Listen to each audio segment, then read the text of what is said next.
E a eleição presidencial dos Estados Unidos pode mudar o rumo não só do país, como do mundo todo. Donald Trump e Kamala Harris, como vimos aí na reportagem, têm posturas bastante diferentes em relação especialmente à imigração, às guerras que ocorrem no mundo agora, à economia. A gente vai seguir falando do assunto. Vamos conversar agora com o cientista político André Filipe sobre a eleição da próxima terça-feira. André, muito boa tarde, obrigado pela entrevista.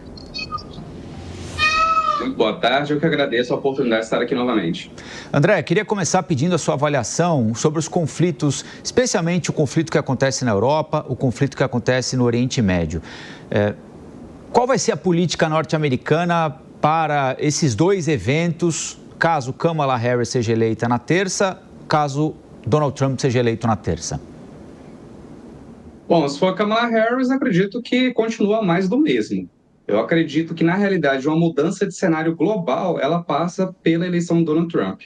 Eu não vejo a Kamala Harris hoje com um perfil político a ponto de interromper, né, ou de fato negociar esse cessar-fogo. Analisando a política do Biden e já imaginando como prognóstico que a Kamala Harris vai seguir a mesma linha, mais do mesmo. Agora, o Trump ele já se mostrou em outras ocasiões que ele tem um perfil mais combativo de entrar nessas negociações, tal como o VT mostrou, ele foi até o Kim Jong-un, né? Ou seja, um ditador norte-coreano, né? Que seria inimaginável o presidente dos Estados Unidos botar os pés ali. Então, eu vejo que, caso a Kamala Harris seja eleita, continua mais do mesmo.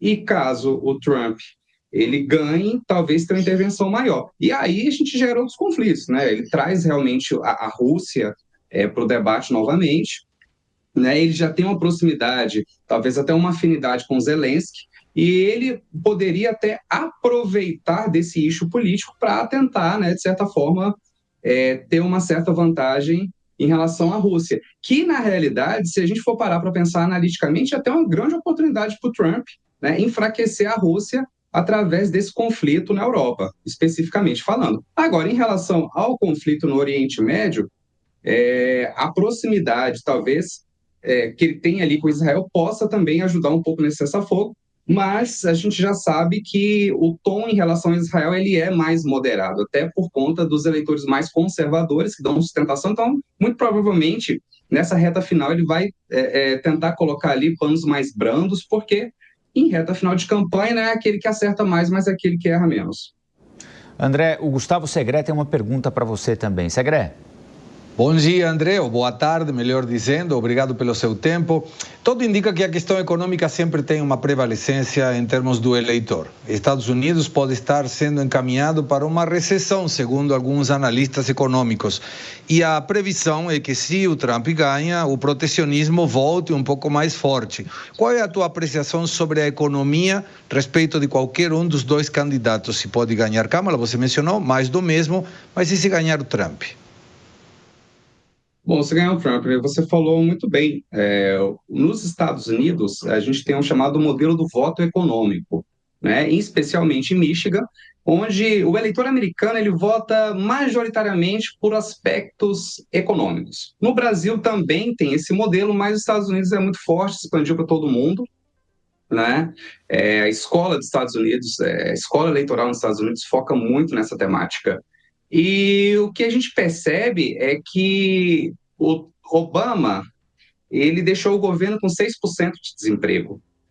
E o Trump reduziu em 50%, 3%, pré-pandemia. Na pandemia, voltaram aos índices do Obama de 6%. O que aconteceu?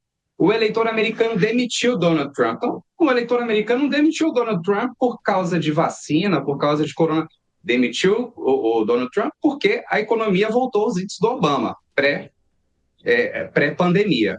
Então, o eleitor americano ele é muito assertivo quando ele fala em aspectos referentes à economia. Agora, eu não sei se esse protecionismo disfarçado que a gente fala do Donald Trump seria negativo, pois foi esse mesmo protecionismo que reduziu em 50% os níveis de desemprego nos Estados Unidos na sua gestão, até antes da pandemia, porque a pandemia ela mudou um cenário global, mas isso em todo o mundo. Tanto que, se a gente for parar para pensar, os índices de reeleição foram baixíssimos em todos os países. Se a gente analisar empiricamente, a gente vai perceber que, na verdade, a pandemia afetou todo mundo. Caso o Trump ganhe, a tendência, sim, por um protecionismo maior, mas um protecionismo disfarçado, não é aquele mercado fechado, mas que, no curto prazo, ele traz resultados satisfatórios. O protecionismo sempre, no curto prazo, traz, não majoritariamente, mas traz um resultado satisfatório, mas que, aos poucos, ele precisa ir sendo quebrado para você conseguir, né, também colocar o mercado em competição e também trabalhar no cenário das relações internacionais, né? Então, eu vejo, sim, que esse voto baseado na economia, ele vai pesar. E está pesando, tanto é que a gente tem ali alguns estados, tal como a Pensilvânia, muito divididos, né? E é o que vai decidir a eleição, o estado da Pensilvânia, a Flórida e a Califórnia. E para nós aqui, André, eu repeti isso agora para um colega seu, a nossa região do mundo não é uma região que desperta muita atenção para os americanos, exceto um ou outro evento muito específico, né? A gente pode imaginar alguma alteração profunda no nosso relacionamento sul-americanos com os americanos, com os norte-americanos, caso o ex-presidente Donald Trump volte ao cargo? Olha, obviamente que fica uma situação mais complicada. Obviamente que, por uma afinidade ideológica, talvez a eleição da Kamala Harris fosse mais interessante para os objetivos do Brasil. Nesse sentido, eu vejo que eu já veria com um olhar um pouco mais obscuro em relação ao Trump, até porque a gente não sabe o que vai acontecer, mas, por outro lado, o presidente Lula já mostrou que ele consegue realmente se articular em todos os setores. Então, a gente, em um pouco caso brasileiro, ele pegou um Congresso extremamente hostil, extremamente centro-direita, bolsonarista, e conseguiu ali, né, depois de 40 anos, aprovar uma reforma tributária. Então, eu vejo que a habilidade do Lula pode mitigar essa questão, mas, obviamente, que a Kamala Harris, com afinidade ideológica, tem mais a ver com os planos do Brasil. Segré, mais uma pergunta para o professor Felipe? Ora, claro, com certeza absoluta. Como seria nos dois assuntos? Claro, estando Kamala Harris, seria, de fato, provavelmente uma continuidade das políticas geopolíticas internacionais dos Estados Unidos. Mas se o Trump ganhar, como pode ficar a questão da Rússia e Ucrânia e de Israel no Oriente Médio?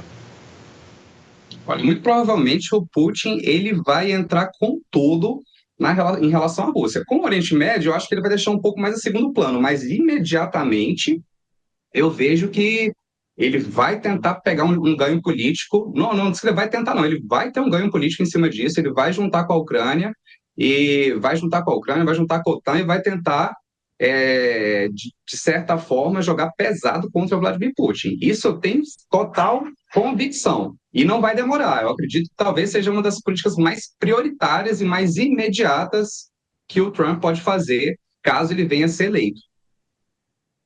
Bom, quero agradecer ao cientista político André Felipe pela entrevista. Professor, muito obrigado e bom domingo. Eu que agradeço, um bom domingo a todos.